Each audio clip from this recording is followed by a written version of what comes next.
Hi and welcome. For those of you that are regulars here, you know that this is my Wormcity Wormery and that I have a huge amount of worms in here. I've got several different species. Primarily now they are red wigglers and they've been very busy, and so it's time to see exactly how much work they have done because I'm about to raid these trays. So this tower has several different trays. So for those of you that are new to how a tower works, these are my top two trays. These are feeding trays. This third one here, this is an inoculating tray. This is an idea that I got from Patrick over at Vermicompost Learn by Doing. I'll leave a link down in the description to his channel. And then there's the sump where some of my worms go down for breeding. I have this top tray here, which I leave empty during the summer. Eventually, some of my worms will come up here, create their own little environment for breeding. But it's actually been seriously cold and wet here. It's been terrible. So I'm now going to dismantle this and I'll show you all the trays once it's dismantled. So this is the top tray, which you can see has a lot of very fine castings on the top. So excuse the light for a moment because I'm doing this on my phone. And I'm going to pick up with the other camera for this tray in a moment. But then over here is the second feeding tray. And you can see a depression here. They've obviously been working on something. Now it's been a while since I came in here and I can't remember where I actually fed. I changed from the winter feeding, where I do usually in the winter feed in the centre, so that would have caused a depression. But I changed into my summer situation where I start feeding in rows, but I can't remember where I actually did that. I'd have to refer to a previous video. So as you can see, there's actually still quite a bit of bedding left in here, and they're working on this tray quite a lot still. However, normally what I would have done is move this tray up to the top and let them keep working on this. But like I said, I'm actually raiding this bin because I want all of these castings for another project. So I'm going to actually reset both of these trays and take all of the worms out of these trays because I'm going to have to explain to you in another video what I'm using these for. But let's get back to that other tray. So we're now back in this tray. And I've just been moving things around a bit because I needed to see where the feeding line was, which was here from last time. And I'm sorry about the light and now it's moving in and out. I've got light up here, but this direction, there's also a window. And whilst it's quite a nice day, it's very cloudy and so the sun is in and out. I wanted to show you this. If you remember last time when we were in here, this is a lining from a coffee shop takeaway cup. I'd used it to bait out the worms from my long storage castings, and then I tore it all up and put it in here. This is plasticky. They're not going to work on this very quickly or anything else, so I'm taking it all out. I've moved a space. There was a lot of cardboard in the bottom of this tray. Some of my worms, don't worry about seeing them go down. They're actually sat on a 42 litre bucket. If they drop down, they're just going to drop into that. They're perfectly safe. So I'm not being super pedantic about moving all of these worms out. I want these castings for a project. I'm not going to say exactly what that project is because I'm going to make another video on it. Tiny little baby, look, a wisp. There seems to be an awful lot of my youngsters actually in this tray from what I can figure out. So the only reason that I'm actually taking a lot of them out rather than just putting them into the corner is so that I can get a good judge on how many worms I've got in total. I'm going to do it with both trays. So there's a lot of cardboard as well on the bottom of this because this was originally an inoculating tray itself. But all of the bigger cardboard is going to go into this corner.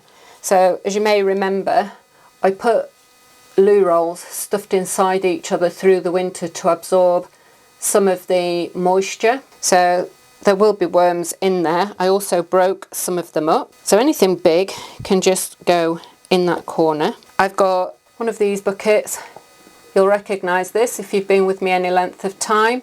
I use this as a mini breeding bucket for my red wigglers. If you're new here and you haven't done already, I'd appreciate it if you like, subscribe and click the notification bell so that you'll get notified of all my new uploads. And also I've got a playlist so you can see all the backdated stuff of what I do with these worms and how we've got to this stage in the tower. Just here at the side of the bin, I've also got one of my big totes and I'm putting all of my castings into that.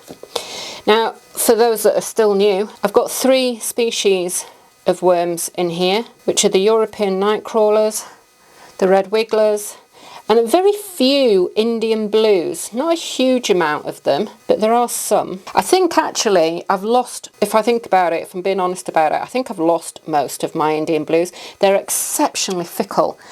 And I think mostly they're the ones that don't stay in the tower. They've been the ones that I've found dead on the floor. So I'm finding little pockets of worms as well. But if I find them working hard on something, I will try and leave them. But the only reason I'm mainly taking them out is because I want to see just what my population's still like. But most of these seem to be my juveniles, or they're ones just coming into adulthood. And it's great to have a mixture of worms because they all work at their best in different conditions. And I have to say that this bin has dried out quite a lot, which is quite astounding considering that we've had absolutely nothing but rain for months on end. So I'm really pleased about that. It doesn't matter if I get some of the worms or the cocoons into these castings. It doesn't matter if I get some of the smaller bits of cardboard in there. And considering how much dry material I put in this bin last time, they've actually done an amazing job because there are 2 feeding trays. So they've had, you know, they've not just been working on one tray, they've been working on 2 trays. So I'll get on with this and I'll come back to you when I'm done and show you what we've got. So I've now sorted out that other top tray over there. I've took all the castings out of it. I'll show you that a little later when I've dealt with this one. This is the second feeding tray and it appears to have quite a bit more bedding in it. Oh, sorry, knocking you around. But it also appears to have more of my bigger adult worms. There was a tremendous amount of little worms, juveniles in there. Oh, more of the rolls. I'm just going to lob those over there. And so basically I'm just going to do the same in this. And again, I do not mind that there is more bedding in here. So I'm just going to make myself a little space over in the corner to put any large bits of bedding. Ordinarily this would have become my top feeding tray. So there we go. I've got a space now for any big bits of bedding.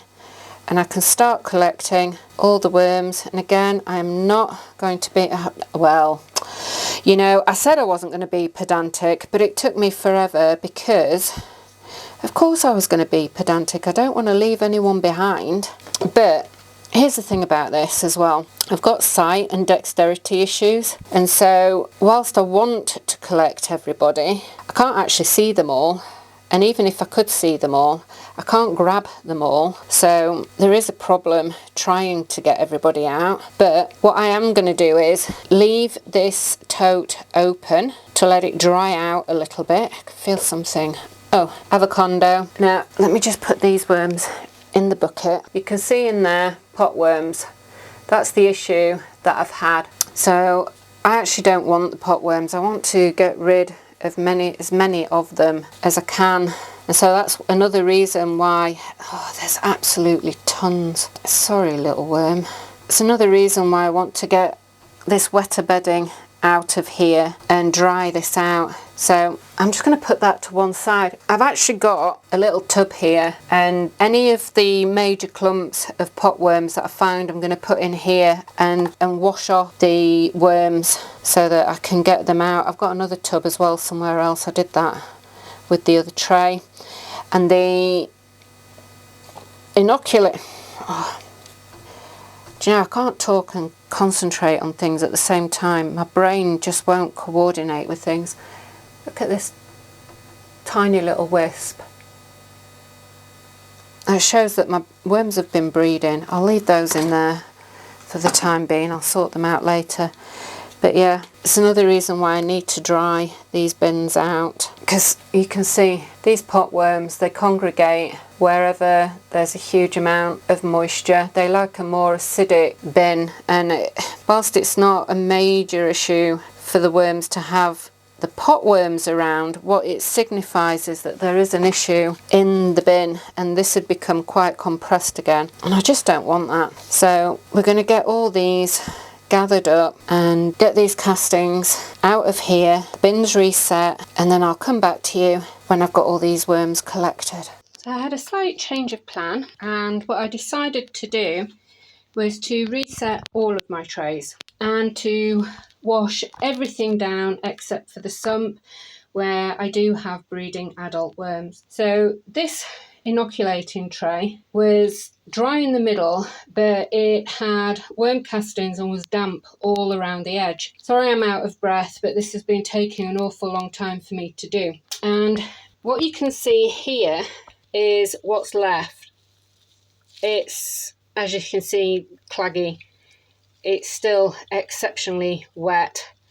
There were worms throughout all three tiers, as well as the breeding worms in the bottom. So what I decided to do was totally empty the inoculating tray and start that afresh. So that third tray is now full of shredded cardboard. Then everything that was left out of the two trays that I couldn't, you know, they're called the overs that you can't use.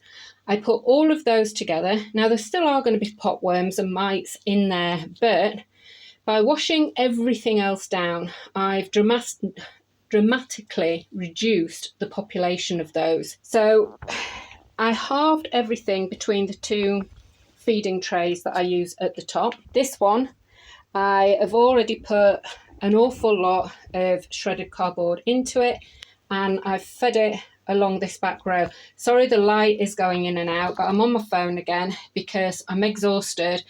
I've already put all this back together, ready for putting the cardboard into this top and feeding it. So I'm going to put the cardboard in and then I'll come back to you in a second. So there we have it. I've put in my shredded cardboard into the bedding. Here I've just put a layer of dry cardboard. I haven't filmed doing the feed, it's just kitchen scraps like I normally do, my own worm chow and the obligatory eggshell for their gizzard, and to keep the pH levels as they should be in the tower for them. So I'm going to cover this and then set the worms loose that I gathered so we can see just how many I did get. And this time what I'm going to do is I'm going to put this down and try not to do it one-handed because, yeah, that's just not a good idea for me. So hang on, I'll be back with you in a second. So here are all my worms and they're already deep diving really quick. But there's probably about 1.5 kilos of them there. And don't forget that there's already worms in the other two trays, because I didn't get them all. I wasn't pedantic about getting them all. So there we are.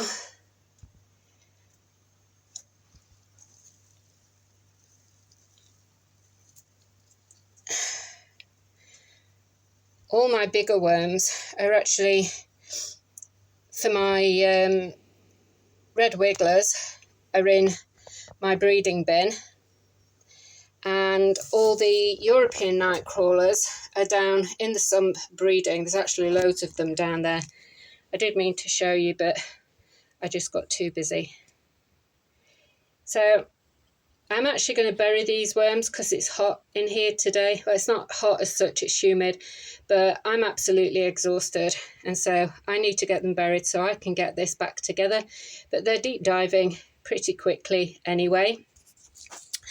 And I'm actually going to bury them into where this feeding is, because that's where I want them doing the work.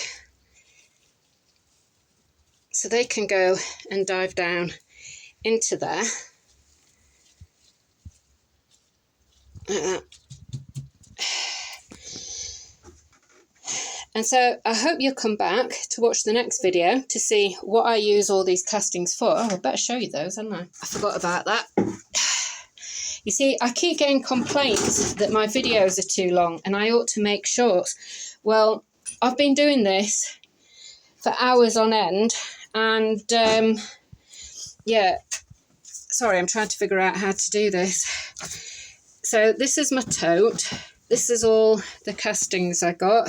There's absolutely loads. There are little worms, and there are cocoons in here. I'm really sorry. I'm struggling to be coherent because I am absolutely exhausted and I hurt.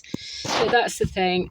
I can't do these short videos, you know, that everybody wants, because A, it's not my style. I like to get information in there, and I'm not doing TikTok, you know. I can't condense hours of work down to 10 seconds for people. So I apologise that my style doesn't suit everybody, but here we are.